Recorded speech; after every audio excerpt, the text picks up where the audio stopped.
Hi everybody, Pat Moody with another episode of Moody on the Move. Today we take you to the world-class home of the Krasl Art Center on the Lake Michigan Bluff in St. Joseph.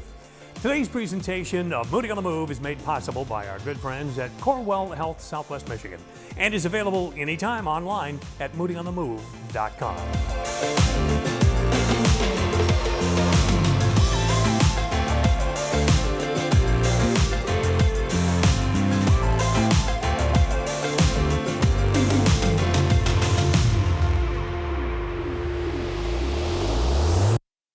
A community without art is a place without reflection. Art connects neighbors who might otherwise remain strangers and builds bridges where words sometimes fail.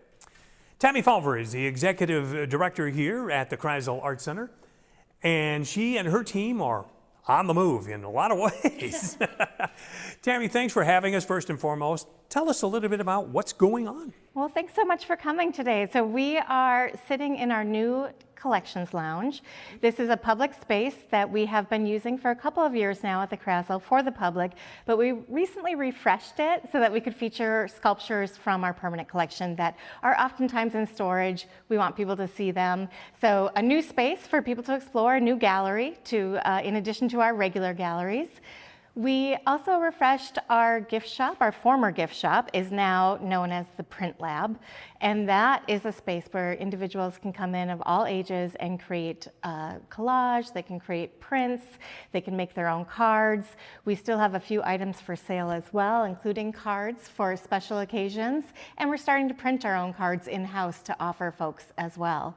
So with the new year, we just wanted to liven up a few parts of our building here at Krasl. And we also changed our hours because we wanted to create a little more nightlife in the area. There you go. So we are open Tuesday through Friday from 1 p.m. in the afternoon until 9 o'clock at night. So I'm really trying to encourage people, when you're going out to dinner, the bistro's right over there. We have all the great downtown restaurants. Stop on by, come to our galleries, come check out the Print Lab, make something. It's a great date night. Yeah. We also have classes going in the evenings. We've found out that Friday night is a good night to take a studio class and make something with your friends.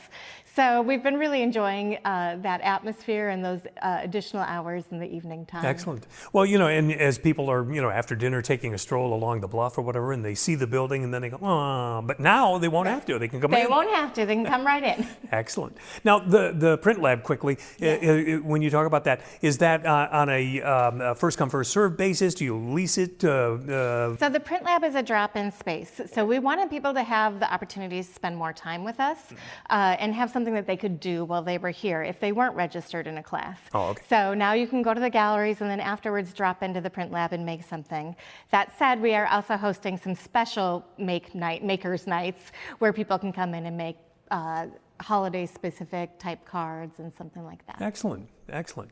Well, in addition to the new hours and the new collection lounge here in the Print Lab and more, the gift of the Richard Hunt Studio in Benton Harbor in the Arts District there opens up a whole world of opportunities that has not been available before. His Rising Crossing Tides, which is right behind me here, the maquette of it, and is right out in front of the building here, is really kind of symbolic of that bridge that opens up between St. Joe and Benton Harbor and, this part of the community or that part of the community. So bring us up to date on plans for the Richard Hunt Center. Absolutely. So Richard gifted the building to the Krasl in 2023, just before he passed. And this past spring, we took on operations of it. So right now, we are working on a building safety plan to get it open to the public with accessible entrances, bathrooms, fire, security, some of those just really, exciting logistics behind the scenes. But the really important things to get done to make that building ready for the public. Yeah. And our vision for it first is to open it up for exhibitions, artist talks, programs, the gallery space, and the garage space and corridor on the first floor. From there, over the next few years, we would like to develop a welding studio, a carpentry studio on the main floor, and then open up the second floor for events and artist studios for rent. So really creating a hub for the arts in Benton Harbor, and building on what Krasl has to build an ecosystem as well. So you might make something at the Hunt Studio and show it at the Krasl, or vice versa. Vice versa. Exactly. Very cool. Well, speaking of the Krasl, the art fair on the Bluff brings the world world to our doorstep literally every year, every summer. Tell us about your hopes and dreams for that event this year. You know, the art fair is such an outstanding legacy event for Krasl. We've been doing it since 1962, and this is our 64th. So we have a good equation now. You know, we bring in 172 artists, we add 22,000 people, and we have an art fair. And it's very fun. It's a great, beautiful weekend in St. Joseph. This year, we will have our block party on July 10th, which is a Friday evening. That's from 5 to 9 p.m. We have live music on the grounds. We're doing a special collaboration with Watermark Brewing this year. We'll have a special handcrafted Krasl cocktail with an artist-designed can. So lots of fun new little details this year. And then the fair itself is going to be the fair as you know it. 172 artists from across the nation, free entrance, donations are certainly accepted, and we will have programming throughout the weekend as well. So on the stage on Krasl's grounds, we will have an oasis for people to relax and catch some shade in, and then just 2 full days of meeting artists, finding unique things. You know, I love it. Like, when you buy something from an artist, it's so different than picking something off a shelf, right? Absolutely. You get to meet them, you get to hear the story behind what they made, you get to see the bruises on their hands, the cuts on their hands Very true. when they made it. Yeah. So it's a really personable and one-to-one experience, and I love that it brings people from our local community, it brings people from far away. It's just a very popular From across the globe. and creative event. Yes, absolutely. Yeah. Well, you know, we are blessed as well with a great deal of public art in the area, not the least of which is thanks to the Krasl. I love public art. Everywhere I go, I take pictures of public art in the spaces that I'm in. It doesn't just decorate a place. It actually, I think it gives identity and meaning to a place. Absolutely. So many folks might not realize how much of our public art is made possible by the Krasl. Absolutely. So we've been collecting sculptures since the early 1980s. And we started out when we were a new building that opened in 1980. We simply needed some artworks to put on our grounds. And so that's where we started.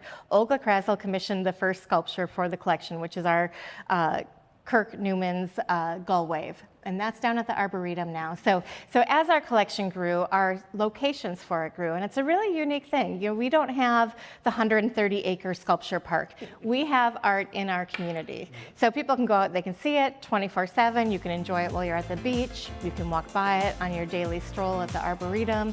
You can go to the Arts District, Gene Clark Park, Lookout Park, and find artworks there. All over the place. Awesome. Well, art in a community is both a mirror and a window, I like to say, because it reflects the people while opening them to perspectives, and you guys make that all possible. And we're delighted that the Krasl is in our community. Thank you so much. Thank you. Well, that's a wrap on this edition of Moody on the Move. And today's episode, and every episode for that matter, is made possible by the great team at Corewell Health South, our presenting sponsor. And our thanks to Little Red Fern Productions, who always enhance the great stories that we share with you on a regular monthly basis. Remember, you can watch this show anytime at moodyonthemove.com and every other episode that we've recorded, past, present, and future. We'll see you next time we take Moody on the Move.